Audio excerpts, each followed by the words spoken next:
Good morning student. आज का topic है हमारा correct use of articles. Articles क्या होता है और कैसे इसका यूज होता है, इस वीडियो के जरिए आप ये सीखेंगे। आर्टिकल्स एक डिफरेंट टाइप ऑफ एडजेक्टिव होता है। आर्टिकल्स तीन होते हैं जो डिफरेंट टाइप ऑफ एडजेक्टिव्स होते हैं, जो केवल नाउन को मॉडिफाई करते हैं। अब एडजेक्टिव होते वो आर्टिकल्स होते कितनी तरह के हैं? There are only three articles in English language. English language में तीन आर्टिकल्स होते हैं, ए, एन और द। ए, एन और द तीन आर्टिकल्स होते हैं, और इसको जब हम किसी वर्ड के साथ मिला के पढ़ते हैं तो आ पढ़ते हैं, ए नहीं पढ़ते हैं। A pen, a book, a chair. आगे चलते हैं। However the three are not interchangeable. लेकिन ये तीनों इंटरचेंजेबल नहीं होते, यानी ये एक जगह की दूसरी जगह पे इंटरचेंज नहीं कर सकते हम इनको। यानी जहाँ पे हमें एन यूज करना है वहां पर ए का यूज नहीं कर सकते, या जहाँ पे ए का यूज करना है वहां पे द का यूज नहीं कर सकते। ये इंटरचेंजेबल होते हैं। अब types of articles. Types of articles में there are only two types. Two types के होते हैं। ये कौन कौन से टाइप्स के? एक होता है इनडिफाइंड, इंडेफिनिट आर्टिकल्स, और एक होता है डेफिनेट आर्टिकल्स।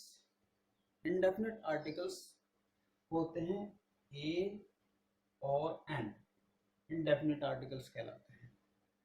इंडेफिनिट का मतलब होता है नॉन स्पेसिफिक।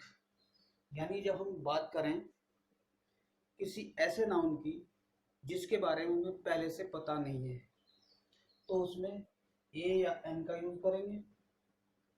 और जब हमें पहले से ही पता हो उस नाउन के बारे में, तो हम उसमें द का यूज करेंगे। देख लीजिए, जैसे आई हैव अ पेन। ये स्पेसिफिक नहीं है, मेरे पास एक कलम है, मेरे पास एक पेन है। अ पेन, मेरे पास एक कलम है, बिल्कुल जनरल बात है। ये बिल्कुल जनरल है क्योंकि इसमें सिर्फ पेन के बारे में बताया गया कि एक पेन है, कोई भी हो सकता है। अब बुक, इस तरह की चीज जिसके बारे में हमें पहले से डिफाइन नहीं है। दूसरा देखिए, he has,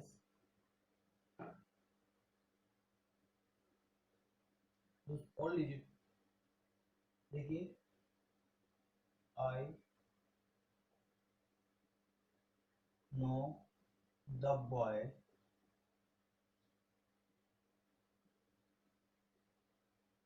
whose father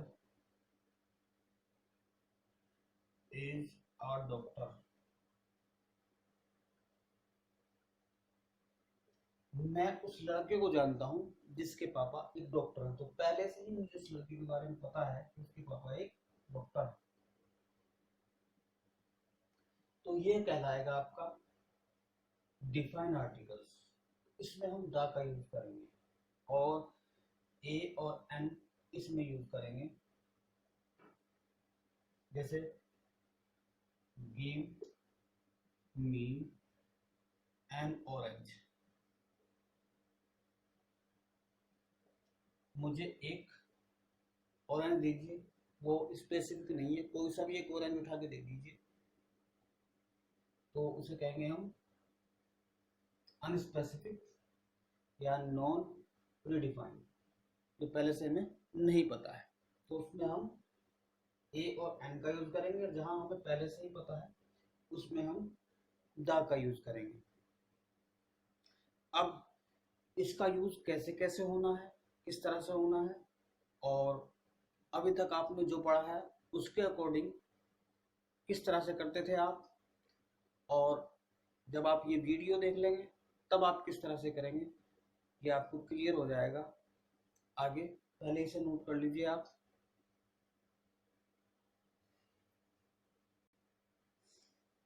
अभी तक जो आपने अपनी क्लास में अपनी बुक से सीखा था वो ये था कि अगर वोवल वोवल से शुरू होता है और उसका साउंड वोवल है तो आप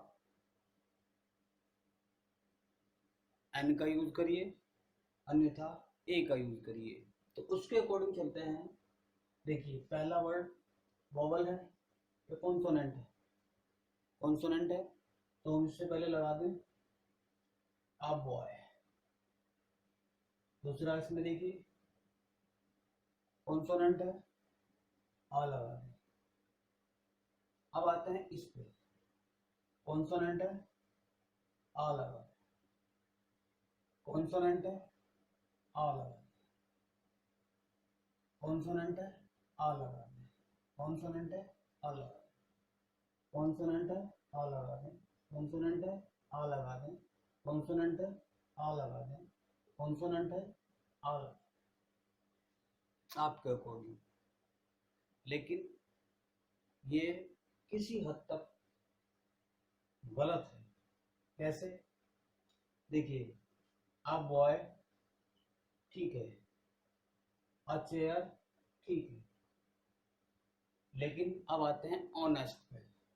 ऑनेस्ट में एन लगेगा, वो मैं अभी आपको बताऊंगा किस तरह से लगना है। और में एन लगेगा, डियर में ए करेक्ट है, एयर में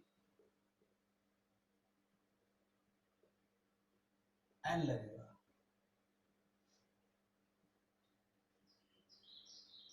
पेन में आ लगेगा, ठीक है।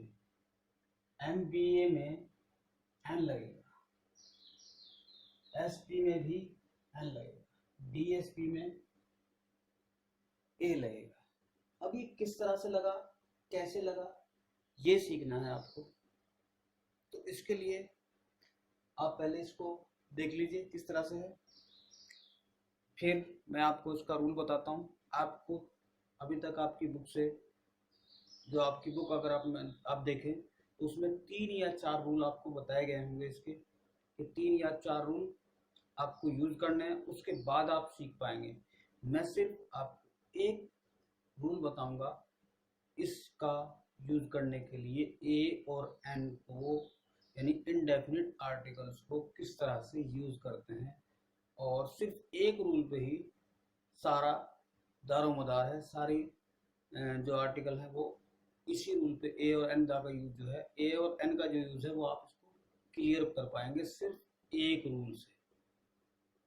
ओके, पहले इसको नोट डाउन करिए।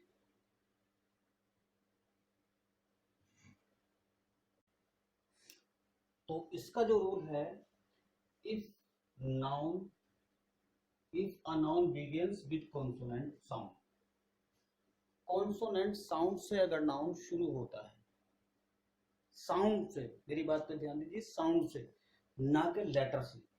कॉन्सोनेंट साउंड से अगर लेटर वर्ड शुरू होता है तो हमें यूज करना है आ। और अगर if the word begins with vowel sound, vowel sound से अगर शुरू होता है तो हमें एन का यूज करना। हमें लेटर वर्ड के शुरू में अगर कॉन्सोनेंट और वोवल दिया हुआ है वो नहीं देखना है, उसका साउंड देखना है। अब देखिए जैसे हमने आप बॉय लिया था, तो बॉय बॉय में ये बी जो है वो कॉन्सोनेंट साउंड है। चेयर में सी एच जो है, सी जो है वो कॉन्सोनेंट साउंड है। एच में ये ऑनेस्ट जो है, ये एच साइलेंट है, इसको पढ़ा जाता है ऑनेस्ट। क्या पढ़ा जाता है इसको? ऑनेस्ट। इसलिए इसमें एन का यूज हुआ है, यानी इसको पढ़ा जाता है ऑनेस्ट।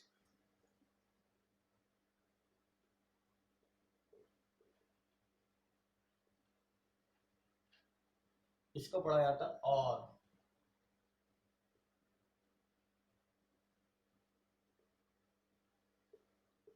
इसलिए इसमें एन का यूज हुआ है। और डियर, डियर तो कॉन्सोनेंट आपको पता ही है, किसको पढ़ा जाता है,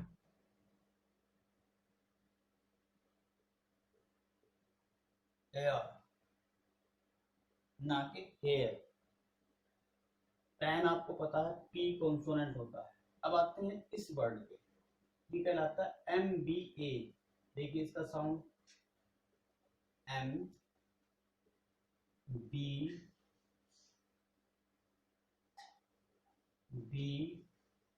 और A। तो पहला साउंड देखिए एम में आया ए, इसलिए इसमें इसका यूज किया गया है, एन का यूज किया गया है। एसपी, एसपी को पढ़ेंगे तो ये पढ़ा जाता है एस पी, लेकिन डीएसपी में डी, डी जो पढ़ा गया है वो कॉन्सोनेंट नहीं है, कॉन्सोनेंट है, वोवेल नहीं है। वोवेल नहीं है तो इसकी वजह से इसमें एन लगा है। हो गई बात क्लियर? तो अब देखिए रूल क्या है, if a noun begins with consonant sound, consonant sound से अगर शुरू होता है, कॉन्सोनेंट वर्ड नहीं, कॉन्सोनेंट अल्फाबेट नहीं, कॉन्सोनेंट यानी कॉन्सोनेंट अल्फाबेट नहीं, कॉन्सोनेंट लेटर नहीं, बल्कि कॉन्सोनेंट साउंड, कॉन्सोनेंट लेटर नहीं, कॉन्सोनेंट साउंड। अभी तक आपको बताया गया होगा बुक से आपकी कि कॉन्सोनेंट से अगर शुरू होता है तो ए लगाइए, और वोवल से शुरू होता है तो एन लगाइए, लेकिन वो बिल्कुल गलत है। यहां देखिए आप, if the noun begins with consonant sound, sound क्या है उसका, उसको देखना है हमें। अगर देखिए साउंड इसका ऑनेस्ट है, इसलिए वोवल है, इसलिए इसमें एन लगाया है। यहाँ और है, वोवल है, एन लगाया है। यहाँ एयर है, एन लगाया है। यहाँ अगर हम ये देखें इसको MBA, तो ये MBA जो है वो एक साउंड इसका वोवल है, लेकिन लेटर इसका कॉन्सोनेंट है। साउंड क्या है इसका, उस पर डिपेंड करता है हमें ए और एन का यूज। आगे आते हैं एसपी, एसपी में भी एस कॉन्सोनेंट है, लेकिन उसके पहले साउंड देखिए एसपी, तो साउंड आया उससे ए का, जो कि वोवल है, इसलिए इसमें हमने एन लगाया है। डीएसपी में डी है, तो डी होने की वजह से ये कॉन्सोनेंट है। तो रूल क्या पढ़ा हमने कि ये साउंड पे डिपेंड करता है, ना कि लेटर पे। कि फर्स्ट लेटर अगर वोवल है तो हम एन का यूज करते हैं, और कॉन्सोनेंट है तो ए का यूज करते हैं। बिल्कुल गलत है। सही क्या है, if the noun, if a noun begins with consonant sound we should use a, and if the word begins with the vowel sound we should use n। Okay, तो अभी तक आपकी जो बुक्स थी वो सिर्फ इस तरह की हैं, जितनी भी बुक्स आपको मिलेंगी उसमें क्लियर नहीं हो पाएगा, आपको डाउट बना रहेगा। तो आपको ये डाउट यहाँ से क्लियर हो जाएगा। अब वोवल देख लीजिए, वोवल कौन कौन से हैं वो आपने पढ़ रखे होंगे, और फिर भी आप समझ लीजिए वोवल कौन कौन से होते हैं, हिंदी के वोवल्स और इंग्लिश के वोवल्स। हिंदी में, इंग्लिश में देखिए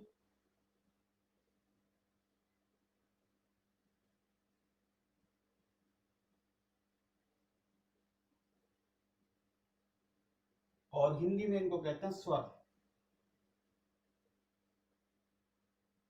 हिंदी में कौन से स्वर हैं जिसका इसमें यूज होना है, आ, छोटा आ, बड़ा आ, छोटी ई, और एक ओ, ये भी इसी में आएगा। अब आता है छोटी ई और बड़ी ई, छोटा ऊ, बड़ा ऊ, ए आई ओ छोटा ओ और बड़ा ओ, ये वर्ड, ये लेटर आपको स्वर में मिलेंगे। और भी तो स्वर कहीं मिल जाते हैं, जैसे एक ये स्वर में मिलता है रेरी और अंग और ये भी मिलता है, लेकिन वो इंग्लिश में इस्तेमाल नहीं होते, इंग्लिश में प्रयोग नहीं होते, वो वोवल में नहीं रखे जाते इंग्लिश के। ओके, तो इसलिए इनको हमने हटा दिया है। और इसमें हाँ हमने ये वर्ड बढ़ा दिया है, ये लेटर इसमें बढ़ा दिया है। और इस तरह से जब इनकी आवाज आए पहले लेटर से, इनमें से किसी की भी आवाज आती है, किसी का भी साउंड आता है, तो हम एन का यूज करेंगे, नहीं तो का खा गा घा किसी की भी आवाज आती है तो वो हम ए का यूज करेंगे और उसको आ पढ़ा जाएगा। जैसे अ book, a chair, a table. तो मैं समझता हूँ कि आपका ये कॉन्सेप्ट क्लियर हो गया होगा कि it doesn't matter the word begins with consonant or vowel. It matters when the begins with consonant sound. Word begins with consonant sound, we use a, and if word begins with vowel sound, we should use n. Note कर लीजिए इसको।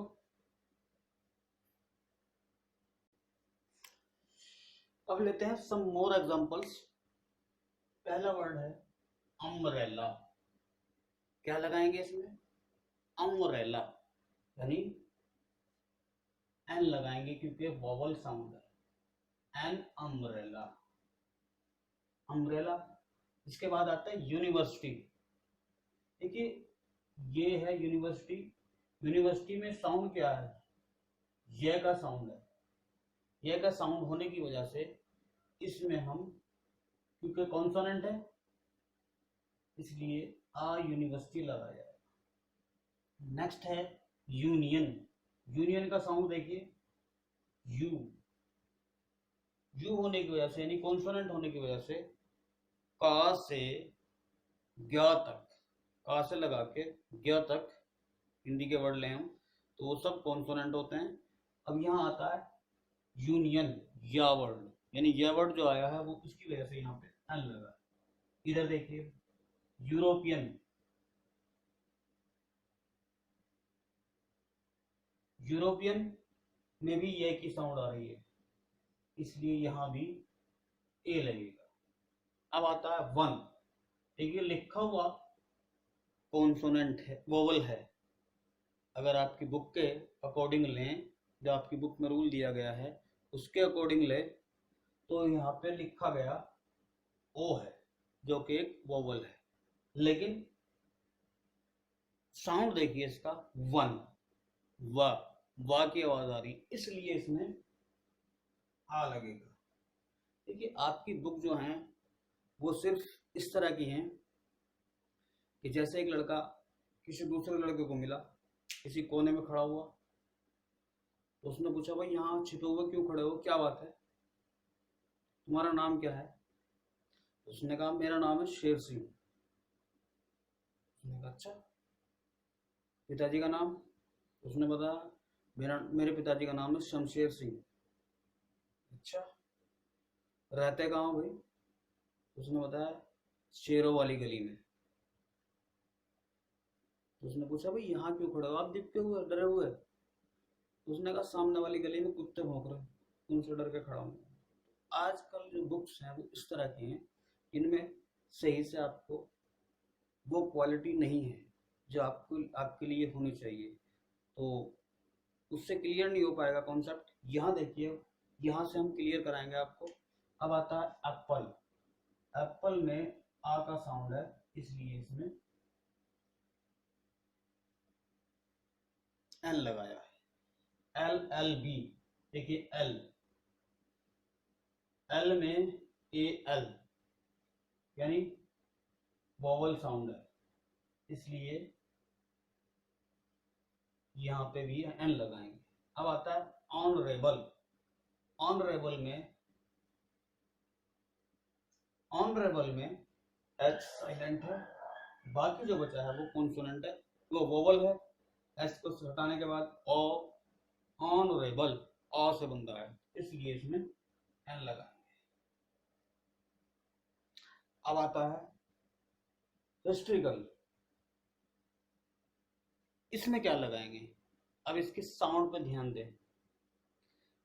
इसके sound पे ध्यान अगर देते हैं तो ये बनता है हिस्ट्रिकल। अभी कुछ दिन पहले अमेरिकन के न्यूयॉर्क के एक न्यूज़पेपर में ये गलती की गई थी कि उन्होंने इससे पहले एन लगा दिया था, तो उनकी बहुत ज़्यादा मतलब जो दूसरे न्यूज़पेपर थे और जो दूसरी मीडिया थी उन्होंने उसको बहुत बुरा लगा कि भाई आपको इसका यूज़ भी नहीं पता, आर्टिकल्स का यूज़ भी नहीं पता। तब उन्होंने अपनी गलती को ठीक किया और उसके लिए माफ़ी मांगी थी। उन्होंने इससे पहले एन लगा दिया था, उन्होंने सोचा हिस्ट्रिकल है ये, जबकि ये हिस्ट्रिकल है। तो इस वजह से वो थोड़ा सा आगे, जैसे यहाँ पे ऑनेस्ट है, यहाँ पे एच को साइलेंट मानते हुए उन्होंने इसमें हिस्ट्रिकल करके इसमें क्या लगा दिया, एन लगा दिया। वो यूज बिल्कुल गलत था। तो फिर उसके बाद उन्होंने उसको सही किया, उसके लिए माफी मांगी। And historical. अब आता है अर्बन। अर्बन में आ का साउंड है, इसलिए यहाँ एन लगे। फिर आता है ऑनियन।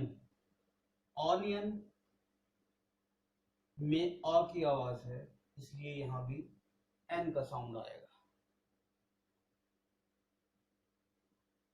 अब आता है एमपी। एमपी, इसका साउंड देखिए, एमपी, एम यानी एम पी। ध्यान दीजिए क्या साउंड आ रहा है, एम पी, यानी आ का साउंड आ रहा है पहले लेटर से, इसलिए यहाँ पे जो कि वोवल है, इसलिए यहाँ पे एन एम पी लिखा जाएगा। अब इससे भी मेरे एक जोक याद आ गया। एक लड़का मुझे मिला, मैंने उससे पूछा कि भाई आपका नाम क्या है, तो उसने बताया एम पी। मैंने पूछा पिताजी का नाम क्या है, तो उसने बताया एम पी। मैंने अपना नाम बताया एम पी, पिताजी का नाम एम पी, मदर का नाम एम पी, और मैंने पूछा कहाँ के रहने वाले हो, उसने कहा एम पी। मैंने पूछा करना क्या चाहते हो, क्या बनना चाहते हो, तो उसने कहा एम पी। मैंने पूछा अगर ना बन सके तो क्या करोगे, कहने लगा फिर एम पी। मैंने कहा भाई इतने सारे एमपी तुम लिए फिर रहे हो, बताओ तो सही क्या है। तो उसने बताया कि एमपी यानी मेरा नाम है महेंद्र पाल, पिताजी का नाम महेश पाल, माताजी का नाम ममता पाल, रहता गांव मध्य प्रदेश में, क्या बनना चाहता हूँ, मेंबर ऑफ पार्लियामेंट यानी मिनिस्टर बनना चाहता हूँ। मैंने पूछा जब उससे कि अगर ना बन सके तो क्या बनेगा, तो उसने कहा जी फिर होगी मिट्टी पुलिस। तो इस तरह से भी एक इंसिडेंट हो जाता है कभी कभी। बहुत इंटरेस्टिंग बात आपको बताई गई है एमपी के बारे में, पहले इतना नोट करिए।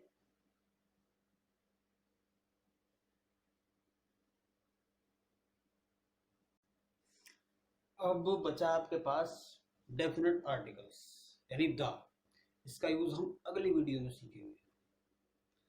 द का यूज हम अगली वीडियो में सीखेंगे, और द को कहाँ डी पढ़ा जाता है और कहाँ टी एच ई दा पढ़ा जाता है, ये भी आप अगली वीडियो में सीखेंगे।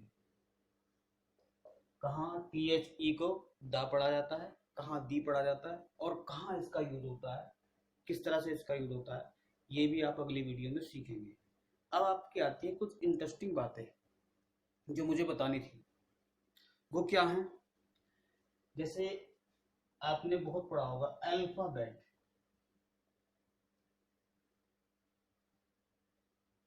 अल्फाबेट, ये अल्फाबेट कहाँ से आया? तो इंग्लिश में अल्फाबेट कहलाते हैं, आपको पता है 26 अल्फाबेट होते हैं। अब अल्फाबेट कहाँ से आया? ग्रीक से आया, ग्रीक वर्ड, ये ग्रीक वर्ड से आया। किस किस से आया वो भी देख लीजिए, ग्रीक वर्ड कौन कौन से? अल्फा प्लस बीटा, इन दो शब्दों से मिलकर बना है ये आपका अल्फाबेट। ये ग्रीक वर्ड थे दो, जिनसे मिलकर बना है अल्फा बीटा, और उससे मिलकर बना है आपका अल्फाबेट। ओके, ये आपकी इंटरेस्टिंग बात हो गई। दूसरी बात देखिए, नंबर सेकंड, ये भी आपके लिए जान लेना जरूरी है कि इंग्लिश में अभी तक आपने कितने अल्फाबेट समझे थे, सुने थे? 26। लेकिन इंग्लिश में 17 में 27 लेटर्स थे, और 27 लेटर में 27वां लेटर कौन सा था वो आपको बताना है। आपको नेक्स्ट वीडियो में बताया जाएगा कि वो लेटर कौन सा था, और उससे रिलेटेड उसकी हिस्ट्री बताई जाएगी, कौन सी बुक से वो लिया गया है वो भी बताया जाएगा। और हमने बताया आपको ए एन के साथ साथ दा का यूज सिखाया जाएगा, और दा का किस तरह से इसका यूज करते हैं, डी कहाँ होता है इसकी साउंड, और दा कहाँ होता है, ये भी आप नेक्स्ट वीडियो में सीखेंगे। फिलहाल के लिए कि अल्फा अल्फाबेट कहाँ से आया है वर्ड, और अल्फाबेट ग्रीक से आया है, और अल्फा और बेटा से मिलके वो बना है। नेक्स्ट वीडियो में और इंटरेस्टिंग चीजें आपको बताई जाएंगी दा के साथ साथ। Okay, thank you.